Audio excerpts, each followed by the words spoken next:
Richmond's only station to win the Edward R. Murrow Award for overall excellence in news. Good Sunday morning, and thank you for being with us. I'm Caitlin Sherwood here in the Weather Center with Tim Pandages, who has promised me that if we can just make it through this one day of extreme heat, 24 more hours, then we'll start to cool things down. I'm going to hold you to it, Tim. All right, tomorrow we're... Thanks for joining us. I'm Caitlin Sherwood. Our top story tonight, one child has died and another remains in intensive care after a Saturday night boating accident.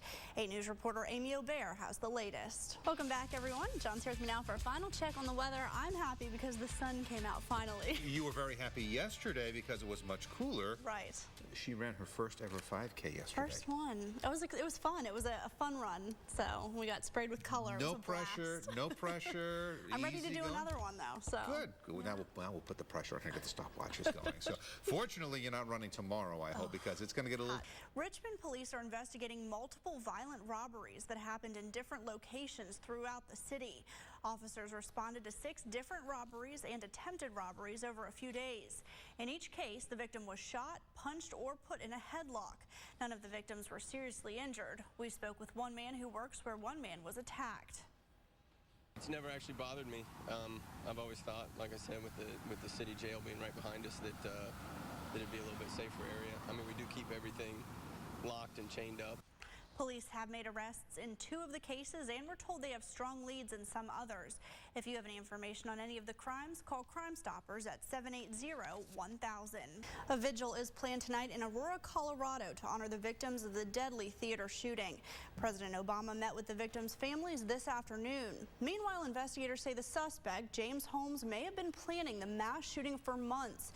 Sandra Endo has more. New developments in the case involving the Florida A&M University marching band. Just 3 days before drum major Robert Champion died in a hazing incident, the campus police chief suggested suspending the band. Yesterday, the university released notes taken by the dean of students during a meeting with administrators. The school's dean and police chief met with the band that same day to discourage hazing. The marching band is suspended through the upcoming school year. Happening now, a hospital in Texas temporarily stops doing kidney transplants after a patient who was not next in line on the list got a new kidney. The Methodist Dallas Medical Center says a longtime worker who coordinates transplants made an administrative error. That employee no longer works there. A hospital spokesperson says they've submitted a corrective action plan and hope to resume the program soon. More than 200 patients are on the hospital's kidney transplant list. You could be booted off the internet next week by a certain type of malware. On Monday, the U.S. government is going to stop backing up servers that protect thousands of users from having their computer hijacked. DNS changer malware can modify a computer's settings and possibly direct the computer to improper results. To check your computer, we've posted a link on WRIC.com. Time now for another check on the forecast. We want to send it back over to Tim, and it's already so hot out there, Tim. Already within the 8 o'clock hour. Well, Tim, those hot temperatures refuse to let up across most of the country. We have more on the record-breaking heat wave coming up. Plus, it looks like the Richmond Flying Squirrels may re-sign with the Giants. Yanni is in with all of your sports headlines when we come back. Stay with us.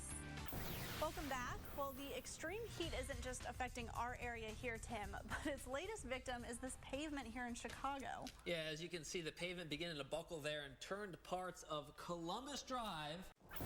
Welcome back. It's time now for today's weird news. And Tim, as a reporter, I've covered a lot of crime stories, but I've never once thought of using them as inspiration like this. Well, what are you talking about? This is a great idea. Well, one crime reporter in Las Vegas has found a new niche, creating works of art of the murder scenes she once covered. The new exhibit uses tiny figurines to recreate scenes, everything from trailer park murders to decapitations with gardening equipment. You know, your run-of-the-mill murder scenes. She calls them dioramas. That's die, D-I-E, as in death. Creator Abby Goldman says there's a fine line between humor and gore. She says it's uncomfortable and therefore becomes funny to some people. The dioramas debuted in a Las Vegas art gallery yesterday, and they've already sold out online. I just can't get over this. I mean, look how tiny those little figurines are. Would you buy tickets to go and see that? I don't know. Maybe out of curiosity, I guess. I don't know. It's pretty strange. What about you? Would you go see it? Maybe. Maybe, just because there's all this, since it's sold out, there's got to be something cool about it, I I guess. just wonder at what point she decided, this is a good idea. Let me try doing this. Maybe the crime reporting didn't work out too Right. much or something. Strange. I don't know, but let's move on from that one, shall we, and talk about some weather. A boat fire at Dutch Gap sends several people to the hospital. This was the scene here last night. This morning, at least one person is still in critical condition. 8 News reporter AJ Legault has our top story. Welcome back, everyone. It's time now for today's weird news. And if you work in an office setting like we do, you might be able to relate to today's story. Yeah, an IT employee fed up with having his food stolen sets up cameras to catch the crook. Using a webcam, he caught a janitor red-handed. The next night, the worker posted a message along with pictures of the theft. He has evidence saying, "I know who you are. Stop stealing my things." The janitor is spotted looking at the screensaver. The man never reported her, though, saying YouTube humiliation was enough. Oh, my goodness gracious. I would be pretty upset if I found out somebody was stealing my That's so food. crafty, too. You just put it in there and catch them red-handed. Right. It's good I stuff. wonder if they had any idea that they were being recorded. I guess Why not? You shouldn't steal people's food out of the refrigerator at the workplace. Don't mess with my food. Because then you're going to be humiliated on YouTube, and you don't want that. No, not at all. All right, talking about the heat for today.